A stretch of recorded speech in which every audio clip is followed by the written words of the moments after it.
Hello, everybody. Welcome back to Hobby Ever After. We have a very exciting vlog for you today. We are going to Con of the North. Yes, a board game convention. Yep. What I believe they said is the biggest board game convention within Minnesota. We are currently down in Bloomington, and we are going to be staying over at the hotel that they have the convention here. So today is Friday, so we'll be doing the first day and then the second day, and then depending on things, come back for the third day, or if we're just tired, we won't.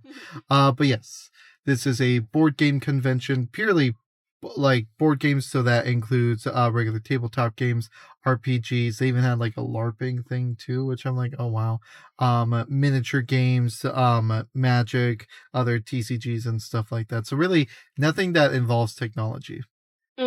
Yep. I mean, there might be some games that have apps or whatever, but yeah, and we have scheduled ourselves for a few different games, and yeah, there's going to be vendors, I'm sure. Well, no, I know that there's going to be vendors, but I'm sure there's going to be, like, open games as we just wander around, like, hey, you want to join? Like, heck yeah.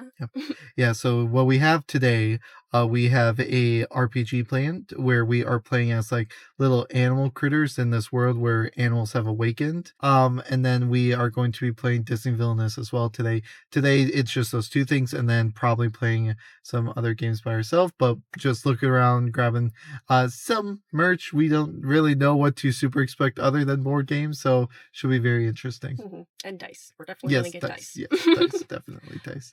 All right, let us stop jabbering and head inside, shall we? Yep, enjoy these scenic shots. Woo! Yeah.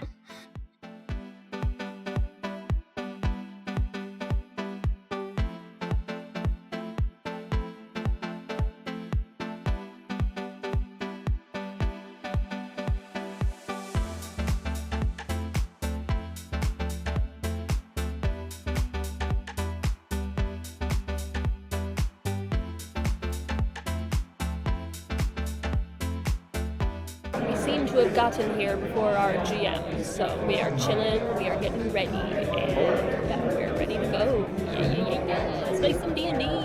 Woo!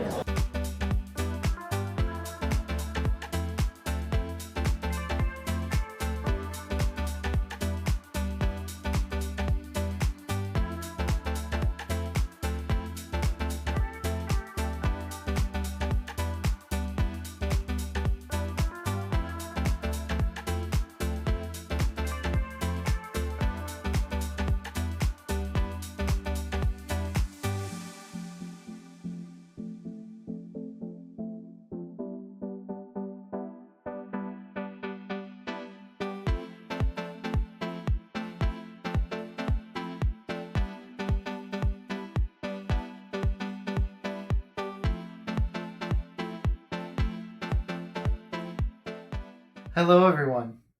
After some wonderful cinematics of day one of Con of the North here at the Hilton Convention Center, we are back after a very long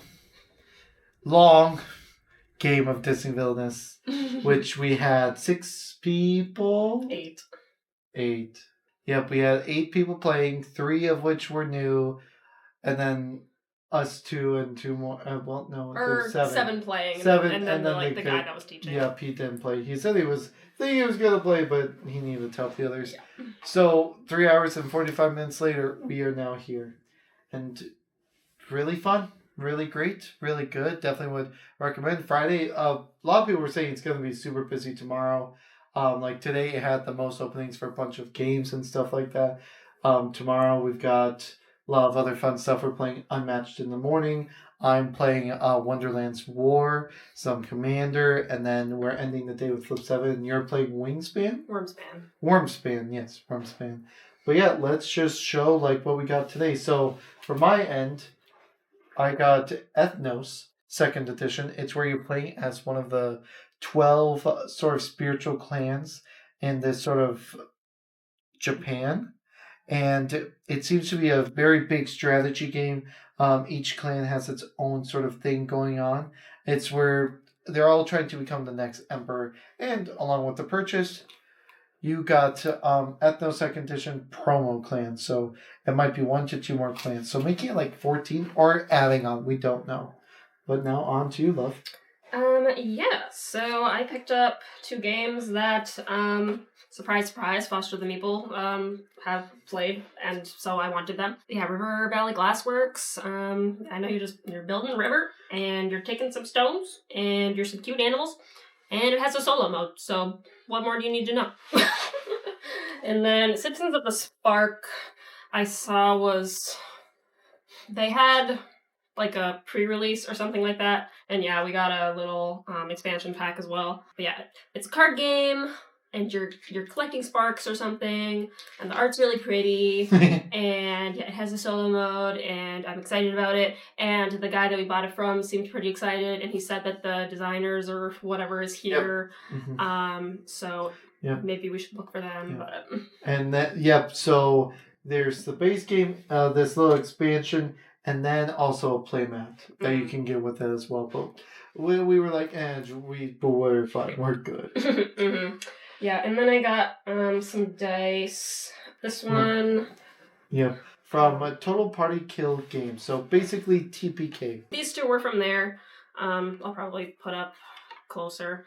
Yes, they're very cute. Well, very pretty metal dice with some pretty stripes. I don't like metal dice.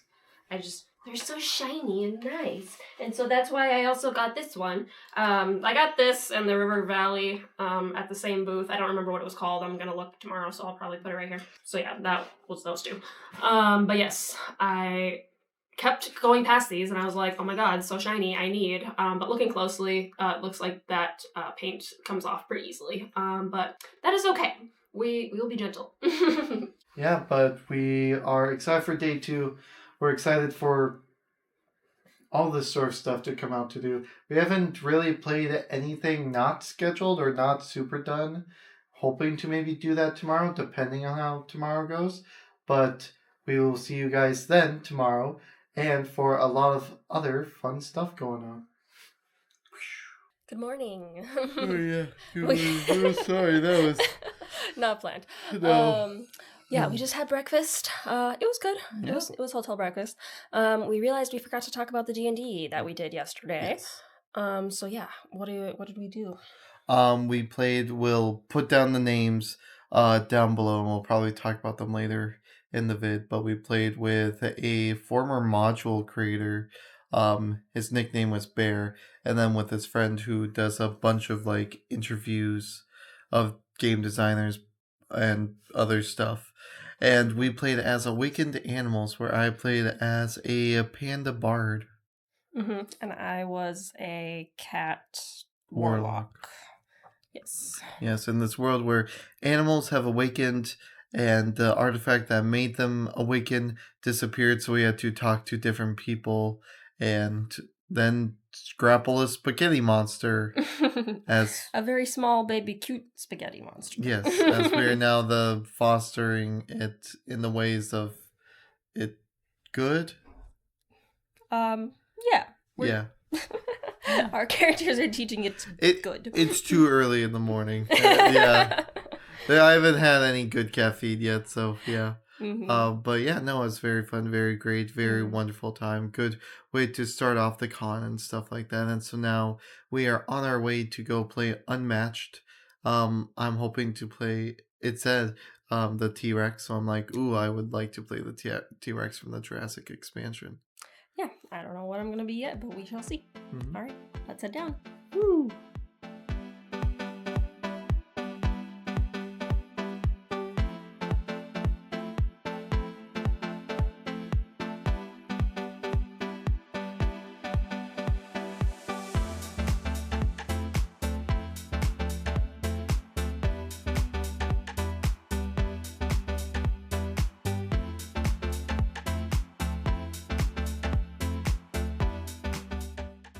Hello and welcome back, everyone.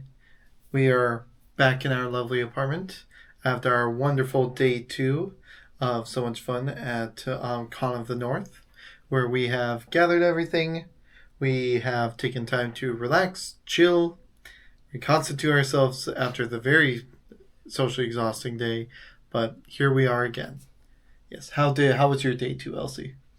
It was wonderful. Yes, very long, lots of socializing. I slept until like 9:30 the next morning, which is unusual for me. I'm usually up at like 7 or 8. It was concerning because then you didn't really get fully operating and moving until noon then too. She was just out of it.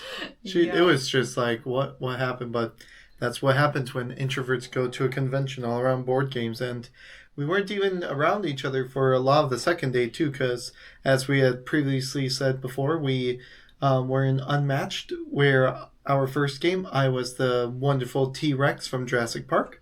And I was Moon Knight, which was very interesting. And you were able to like switch between his different personalities. And yeah, I think he would have probably worked better against somebody other than a T-Rex. But... The T-Rex won by the good old long shot. It was big and chunk. Let me tell you, that's a great enemy. Mm-hmm. But the whole entire team needs to go up against it. Then second game, I was the mysterious goat sucker, the Chupacabra. El Chupacabra! And I was Dr. Strange. And we were fighting in the Sanctorum. Yep. Arcanum Sanctorum, whatever it's called. Yep. And that was very fun too. And then, I won that one as well, sadly. That was very fun. That was very good. The guy had basically all of them. He said that he just didn't have the new Teenage Mutant Ninja Turtles Adventures one, but he loved it all. He had it all very nicely packed away and taken care of. It was like, wow, I could do this with Villainous. That would be super cool. Yeah, maybe we should. Yep, but after that, then we just took a little short break. We got some lunch, and then you went to Wyrmspan, and I went to Wonderland's War, which Wonderland's War, if you have not played, I highly suggest you do. Oh my goodness, it was so much fun. I know, I'm jealous that they were at the same time, but I was like, I must do Wyrmspan. Yep, it was super fun, super great. We never got to see who was the winner because we were just running up at time, and one of the guys, he was just not understanding it at all. But it was super fun, super great, very, very unique in itself, and I just loved it so much. And then how did you do? Good. Did you want to tell them like what faction you did or like exactly the game is? Yes, sorry. I was playing as the Mad Hatter, who worked quite literally with the teacup. So how it works is that you start out at the tea party and you go around and you pick up these cards, and these cards will either give you like chips to put into your baggie so you can use during like the war part of it, or they will give you like little boosts so that way you're like upgrading your faction, I would say. You're upgrading your troops, you're getting more troops. There's so many different things to the game and stuff like that. And it was super fun, very beautiful, very unique. The guy, he had painted all the miniatures, as you will probably all see, that I took pictures of. He had Friends 3D print stuff. Very wonderful game. It's where you are competing against the other factions and other Wonderlandians, all to gain control of Wonderland and to complete these tiny objectives, end game objectives, have the most castles, have the most troops. So many different ways you can win the game. It's wonderful and beautiful. And once I have enough money, I just might order it off of Noble Knight's Game. Is that the publisher? No. Oh. I cannot remember the publisher at this time. But that's where you can find a lot of board games or Kickstarter versions of board games as well. Cool. And yeah, also, if you wanted to know more about Unmatched and how that plays, we talked about that in our 2025 recap video. Yep. So you can go watch that. And then, yes, Wyrmspan, it was me and 3 other people. There was going to be another person, but they dropped out at the last minute. But yeah, one of the guys has apparently been playing it like since it came out, or like he was like a beta tester or something. So he was very good. So he obviously won the first game by a landslide. But then I took 3rd out of 4th in the first one, but then I had gotten into my groove and I dominated in the second game. I got 95. I think the second one got 80 something. So, nice. But yeah, Wyrmspan, it's similar to Wingspan, but I at least like it a lot more than Wingspan. Yeah. Because 1, dragons, but 2, it's just the mechanics of it just make more sense to me. Yeah, I was thinking about that the other day too. I'm like, we've said that we don't super we like Wingspan and we think it's a great game, and I really do One is to play it more and stuff like that and get the expansions because that's the collector part of me. But Wyrmspan, it's just a lot more fun and it's very odd.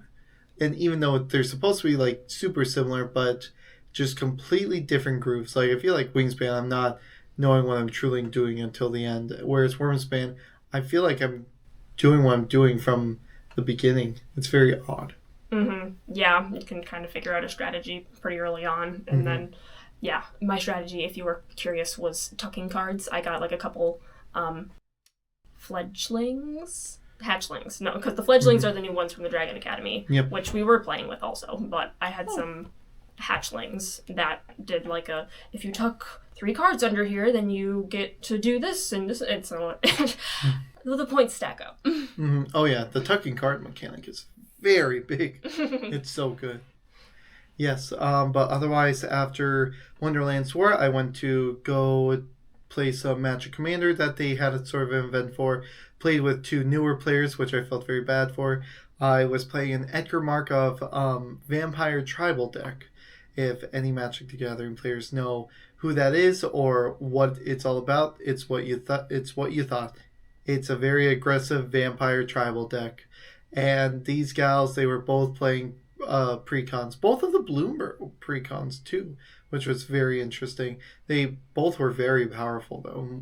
Like, one girl completely ramped up, and the other girl started to get so many, like, cascade and playing off the top of your deck cards. But it was such a fun experience because I've never really gotten the chance to really help a person learn Magic, other than playing in some pre-sealed events where maybe they don't understand this card, but it's like those are new cards. Not everyone knows what they do, but to be like newer players getting into the game or returning, as one of them had said, and me just sort of like talking about Commander, like, oh, you can talk with the other person to gang up on one person, and they're like, isn't that mean? It's like, sometimes, but in this case, no, because I will be honest, you have to kill me. Where I was already at 75 life, going to gain another 35 the next turn. It was out of hand at that point. I'm sorry, I didn't know they were new. I just pulled it out because I liked it. It's my fun deck. I've had it since I started playing Magic back in 2017. It's an awesome deck, but it's just rude. But yes, like very fun to talk with those people, get them to learn the game, and we all had a very fun time at the end. It seemed like everyone was just laughing about it and just being like, oh my gosh, wait, this works with that works with that, or the top decks were insane. So super fun. You and me, then we met up later, went back to the convention hall, the exhibitor hall, and vendor hall, jeez, and we went through that, and I picked up a couple more things. The Arkham Horror RPG. Been wanting to pick up for a while. Got this one. It was only $35 there, and that seemed pretty reasonable. Read through it just recently. Very fun. Looks very good. I watched a playthrough of that from the Good Time Society, I think it was. Seemed very interesting. But then I found this beauty just hidden away. Dragon Stew. It seems to be a Baking 5e edition. So it's from Hit Point Press. This is from Flight Fantasy Games, if anyone wants to know that. But this contains new little races of veglings and some other things. And then additional subclasses, food pets. It's amazing in here. Different background. Yeah. A crabsaunt, yes. Flowerling, barkling. Sorry, I'm just going through so that way you can search them up. You have Vegilings, and then they come in many variants. There's a whole story to go through in here where you're taking care of like a fungus and you're trying to fight against it because it's going to hurt the baking competition or whatever.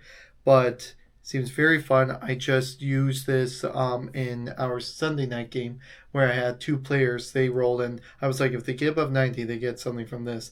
And they got above 90 on their D100s. I'm like, okay, lower one gets an item, higher one gets a pet.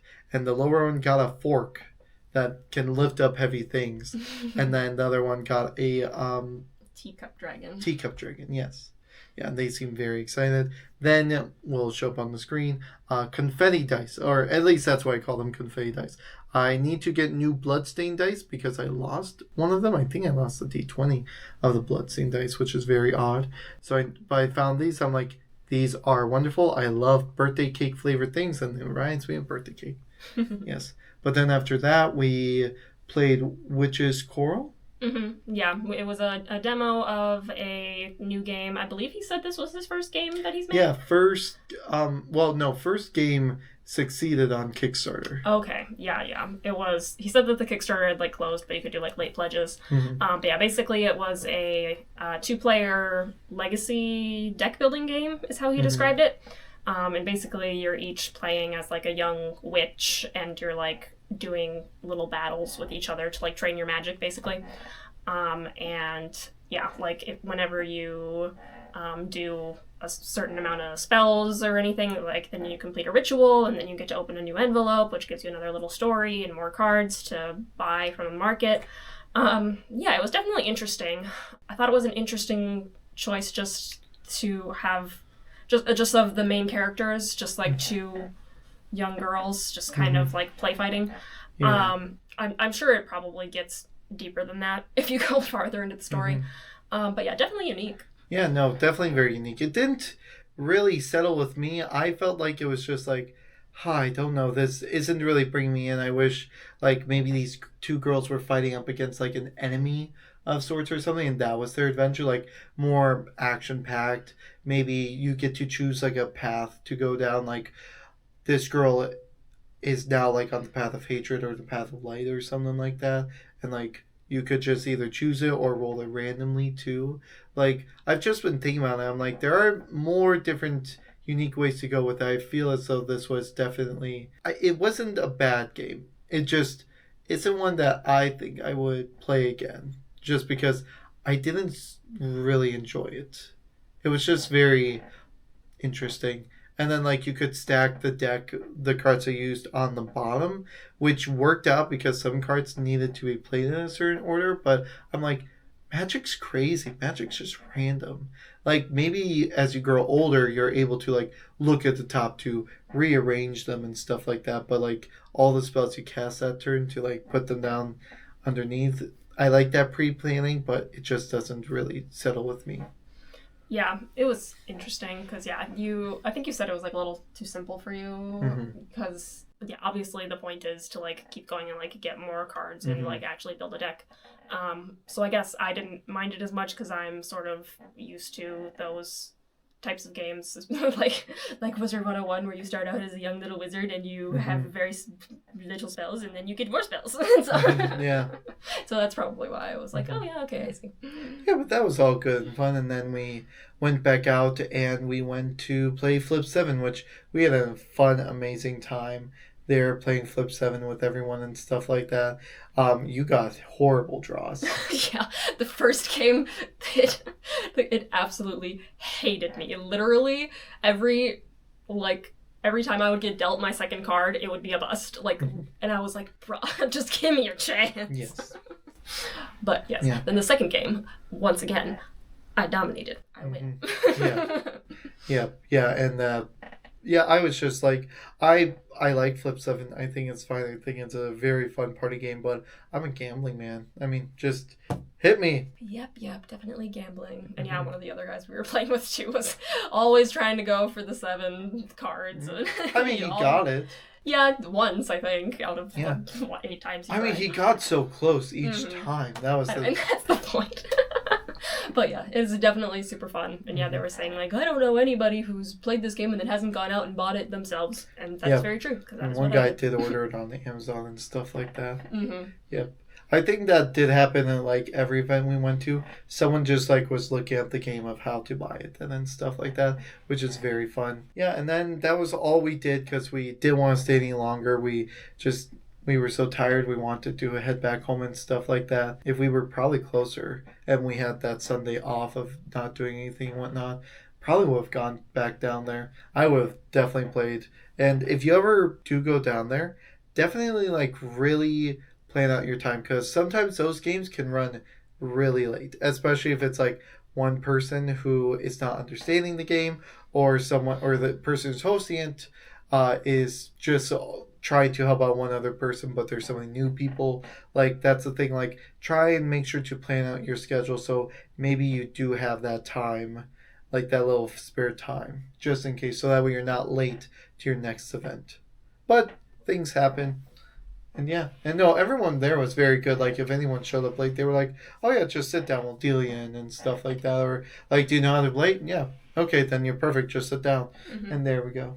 Yep, absolutely. We will be definitely going back next year. It will be if you are in Minnesota at the time, or if you are in Minnesota as well. It will be held at the DoubleTree Branch Hilton Hotel. Yeah, DoubleTree in Bloomington. A very nice place. I feel as though we got very, very nice. I do feel as though that was one of the more comfy hotels that we have stayed in and stuff like that.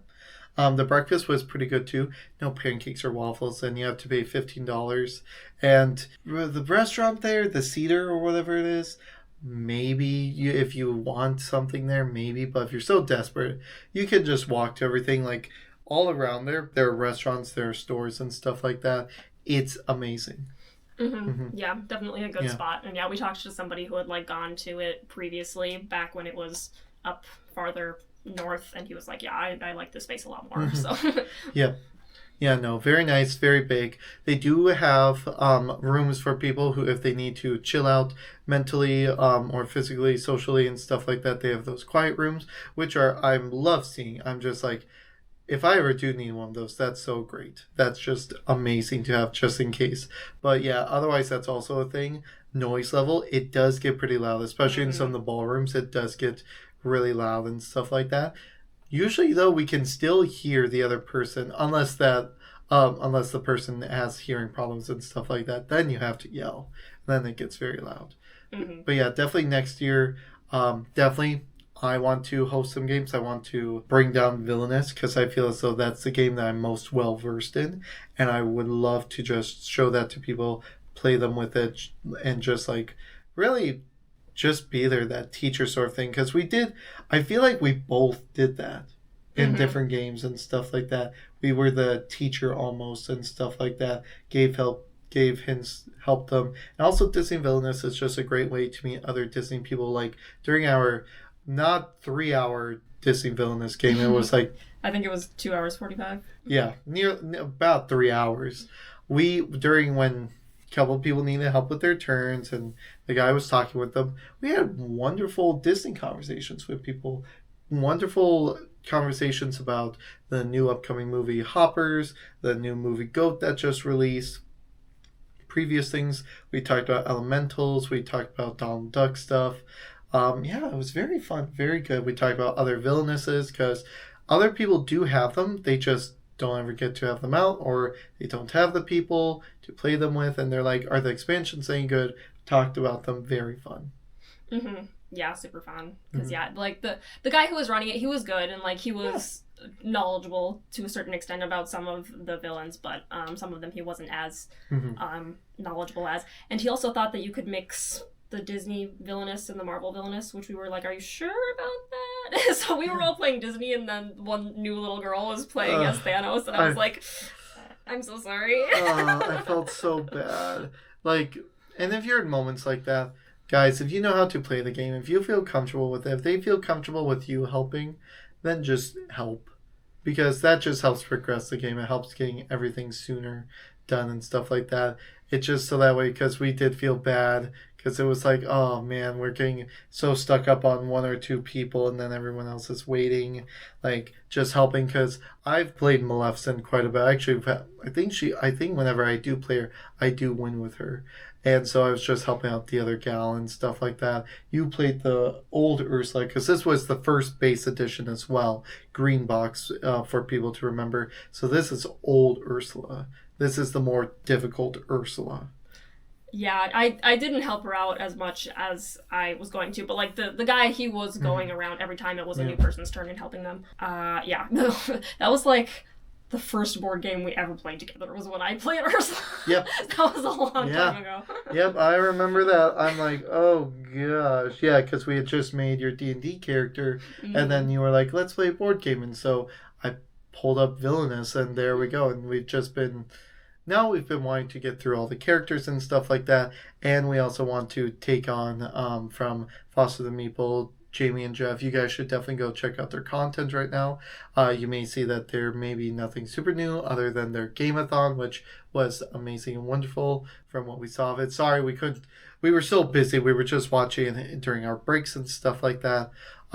Great people. They did a villains, all the villains against each other and stuff like that. A villain tournament, sorry. Definitely go check out that because I'm feeling like we could do that. And that would be super fun to do. Yeah, for sure. It will be. It'll be very long, but it'll be good. You will play Pete because I refuse. But yeah, so if you are gonna be there next year, 2027, oh gosh, time is flying. Definitely, if you see Villainous on there, get in with this guy if you want to. Or if I'm running an RPG, yeah. Oh yeah, true. You could run like a D&D or something. Oh, or what if you did like Daggerheart? Ooh. That would be cool, yeah. Maybe. But yeah, I'm considering maybe doing Doomlings because I love Doomlings. So yes, definitely as the time goes on, we will give updates. Yeah, no, very fun time, very great time. Definitely suggest you guys do it. It's also over Valentine's Day weekend, which... At least it was this year. I don't know if it is. It is next year as well. It seems to be that I was talking with some people. They do it every weekend over that, which also for the Yu-Gi-Oh fans, that's apparently like when a YCS takes over too and stuff like that. Like there's a lot of gaming things happening that weekend and stuff like that. So if you have a gaming partner or you want to take your kids or another gaming partner there, there's so many fun things to do. You can ask like, hey, can I hop into a game? You can walk around, look at all the different stuff, talk with people. It's amazing and so much fun.